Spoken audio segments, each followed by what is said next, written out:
नमस्कार दोस्तों, मेरा नाम है ब्रिजेश यादव। फिर हाजिर हूँ क्राइम स्टोरी श्रृंखला के एक नए एपिसोड में। आज बात एक ऐसे क्राइम केस की करेंगे जिसे सुनने के बाद रोंगटे खड़े हो जाएंगे।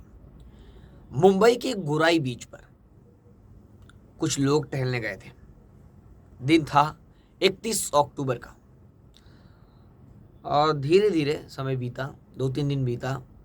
2-3 नवंबर को कुछ लोग गोराई बीच पर घूमने गए थे। कुछ बीच पर जाने वाला कुछ रूट था, कुछ रास्ते थे। उन रास्तों से लोग गुजर रहे थे, लोग आ जा रहे थे। लोगों को बदबू आई।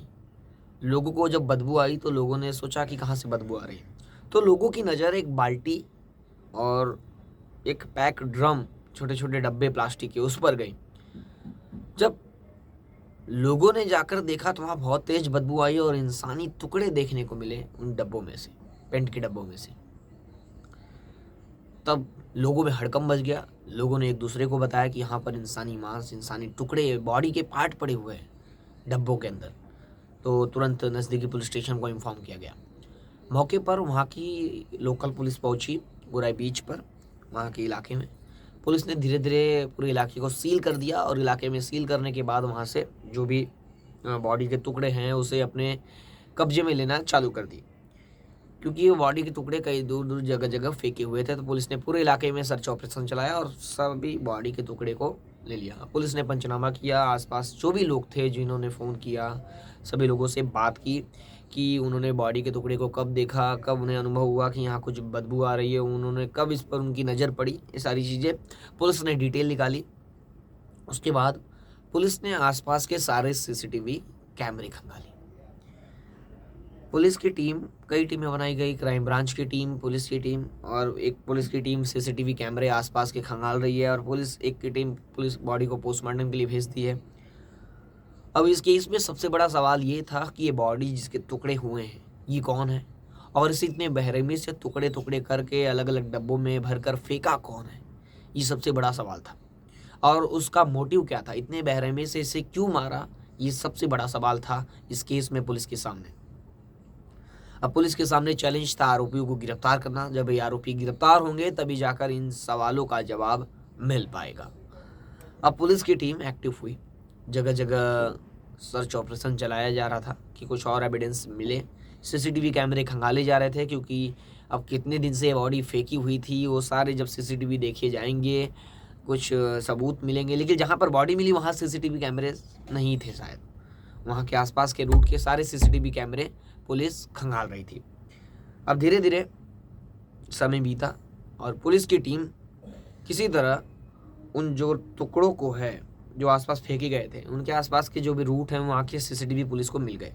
सीसीटीवी मिली तो पुलिस की जो टीम है वो निगरानी करने लगी, वॉच करने लगी। ये सीसीटीवी टुकड़े, सीसीटीवी में दिखा कि कुछ लोग हैं जो रिक्शे से आए हैं और इन डब्बों को यहाँ फेंके चले गए। अब उस रिक्शे वाले की पुलिस को तलाश हो गई कि अगर वो रिक्शा वाला मिलेगा तो इस रिक्शे में कौन आया था ये पता चल पाएगा। पुलिस ने कई मुखबिरों को एक्टिव किया। आसपास के पुलिस की कई टीमें इस केस में काम करने लगी। अब पुलिस की टीम को सबसे पहला उस रिक्शे वाले को गिरफ्तार करना था जिस रिक्शे में लोग आए थे इस बॉडी को डंप करने या टुकड़े टुकड़े करके फेंके हैं। अब पुलिस उस रिक्शे वाले की जब तलाश की तो रिक्शे वाले के बारे में पता चल गया। वो रिक्शा वाला वहाँ का लोकल था। और क्या होता है वहाँ पे बीचेस में ना रिसॉर्ट होते हैं। गोराई बीच हुआ, जैसे सुरुचि बीच हुआ, कलम बीच हुआ, इन जगह बीचों पर रिसॉर्ट होते हैं और वहाँ पर रिक्शे वाले फिक्स होते हैं। वहाँ पर जो लॉज होते हैं और जो रिसॉर्ट्स होते हैं वहाँ पर रूम्स होते हैं, और रूम्स के अंदर जो अय्याशी की जाती है उसके अंदर जो भी सामान आता है वो अगर होटल मालिक को या वहाँ के लोगों को बोला जाता है तो वो डिलीवरी करके देते हैं। और उसको डिलीवरी करने के लिए वहाँ पे स्टॉक नहीं रखा जाता है, तो कई दुकानें सेट होती हैं। तो वहाँ के जो रिक्शे वाले हैं, यहाँ के लोकल रिक्शे वाले हैं, वो सामान को डिलीवरी करके रिसॉर्ट और लॉज तक देते हैं। वो ज़्यादा भाड़ा लेते हैं। वो उनका कॉल आता है तो तुरंत वो रिक्शे वाले यहाँ का माल या जो भी उनको चाहिए उठाकर, शराब जो भी वो लेकर देते हैं। तो वो भी वही काम करता था। धीरे धीरे पुलिस ने किसी तरह उसके बारे में पता किया। उसका नंबर जब कैमरे सीसीटीवी में मिला तो उसकी डिटेल निकली और रिक्शे को पकड़ा गया। तो उसने एक व्यक्ति का नाम बताया जो उसके रिक्शे में उस दिन सफ़र किया था। अब उसका नाम बताया। नाम बताने के बाद मोहम्मद सत्तार, मोहम्मद सत्तार को पुलिस खोजने लगी। अब रिक्शा वाला तो मिला, लेकिन अब मोहम्मद सत्तार काफ़ी अच्छे से जानता था इस रिक्शे वाले को। मोहम्मद सत्तार को जब खोजा गया तो मोहम्मद सत्तार मीरा भाईंदर से गिरफ्तार हो गया। मोहम्मद सत्तार मीरा भाईंदर से गिरफ्तार हो गया। जब गिरफ्तार हो गया तो जब उससे इंट्रोगेशन हुआ तो हैरान कर देने वाला मामला सामने आया। जो कहानी निकली वो कहानी सुनकर आप भी दंग रह जाएंगे। मोहम्मद सत्तार ने इतना बड़ा हत्याकांड क्यों किया, इसे अंजाम क्यों दिया, ये जब कहानी आप सुनोगे तो दंग रह जाओगे। कहानी की शुरुआत होती है बिहार से। बिहार का एक गांव है, उस गांव में दो लोगों का परिवार रहता था। एक था रघुनंदन पासवान और मोहम्मद सत्तार का परिवार, ये वहाँ पर रहते थे। मोहम्मद सत्तार की एक बहन है। कुछ मीडिया रिपोर्ट्स में भी पढ़ा कि जो रघुनंदन है वो बिहार के एक मेडिकल स्टोर में शायद दवा देने का काम करता था, दवा ववा लाने का काम करता था। तो कभी मोहम्मद सत्तार की बहन अचानक उन्हें मिली, मतलब हॉस्पिटल या कहीं में मिली, और मोहम्मद सत्तार जो रघुनंदन है उसने थोड़ी मदद की थी, दवा या कुछ दवा नहीं मिल रही थी तो मोहम्मद सत्तार की बहन की जो रघुनंदन है उसने मदद की थी। तब धीरे धीरे दोनों के बीच बात हुई और बातचीत का सिलसिला धीरे धीरे बढ़ा और दोनों को एक नज़र में ही प्यार हो गया। और धीरे धीरे प्यार का सिलसिला आगे बढ़ा, बातचीत का सिलसिला आगे बढ़ा। और जब मोहम्मद सत्तार के परिवार वालों को पता चल गया कि उनकी बहन का अफेयर रघुनंदन पासवान से है, तो इन लोगों ने क्या किया, रघुनंदन को काफ़ी बार समझाया और उसके बाद उन लोगों ने लड़का नहीं माना और दोनों के बीच जो अफेयर था वो चालू ही था। तो उसके बाद मोहम्मद सत्तार के परिवार ने क्या किया, वो लड़की को लेकर मुंबई आ गए। और कुछ समय पहले रघुनंदन पासवान वो भी पुणे में काम करता था। तो जब लड़की के परिवार वाले लड़की को लेकर मुंबई आ गए तो जो रघुनंदन है वो लड़की से मिलने वापस मुंबई आ गया। अब मुंबई आ गया तो किसी तरह इन दोनों के बीच जब बातचीत वापस होने लगी तो ये बात पता चल गई मोहम्मद सत्तार को। मोहम्मद सत्तार अब गुस्से में एक दिन प्लान बनाया और जो रघुनंदन है उसे बुलाया और दोनों शराब पिए, क्योंकि दोनों एक ही गांव के थे, जानते थे। शराब पिलाई और उसके बाद शराब के नशे में खूब हो गया, यानी दोनों शराब पिए। रघुनंदन पासवान जब पूरा नशे में हो गया तो वहाँ पर एक छोटी सी दुकान थी, दुकान में उसको सुला दिया।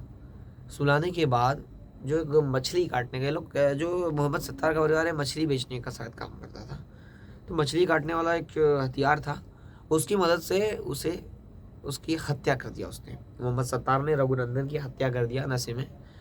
हत्या करने के बाद अब बॉडी को ठिकाने लगाना था। बॉडी के काम किया कि बॉडी के कई टुकड़े कर दिया। बॉडी के कई टुकड़े करके डब्बों में भर कर अब वो अपने दोस्त जो रिसोर्ट है बीचों पर रिक्शे वाले दोस्त होते हैं उनको संपर्क किया और उनकी मदद मांगा और उनके रिक्शे में रख कर जगह जगह फेंक दिया। पुलिस अभी ने गिरफ्तार कर लिए।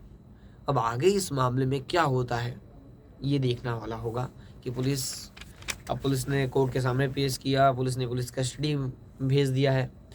अब इस केस में कई लोग इन्वॉल्व हैं, क्या कारण है और स्पष्ट कहानी क्या है, इन लोगों के बीच क्या हुआ, पूरा मामला क्या है, पुलिस अब इस विषय में आगे जांच कर रही है और आगे मामले सामने निकल कर आएंगे कि बॉडी के और टुकड़े पुलिस को बरामद हुए कि नहीं, फुल बॉडी बरामद हुई कि नहीं। और रघुनंदन के परिवार वाले और कई लोगों का ये भी कहना है कि यानी रघुनंदन दूसरे धर्म का था इसलिए हत्या कर दी गई, यानी दोनों प्यार करते थे, कई बार तो शादी करा देनी चाहिए थी, कई समाज के लोग ऐसा बोल रहे, लेकिन ये मोहम्मद सत्तार के परिवार वाले मानने को तैयार नहीं थे। और कई लोगों ने आरोप ये भी लगाया है इनके परिवार पर कि ये लोग हम दूसरे धर्म के थे, इसकी वजह से शादी नहीं होने दिया और इस तरह के हत्याकांड को अंजाम दिया गया। अब इस केस पर आपकी क्या राय है, कमेंट करके ज़रूर बताइए। फिर मिलूंगा एक नई कहानी, एक नए केस और एक नई घटना के साथ। तब तक के लिए जय हिंद, सावधान रहिए, सतर्क रहिए।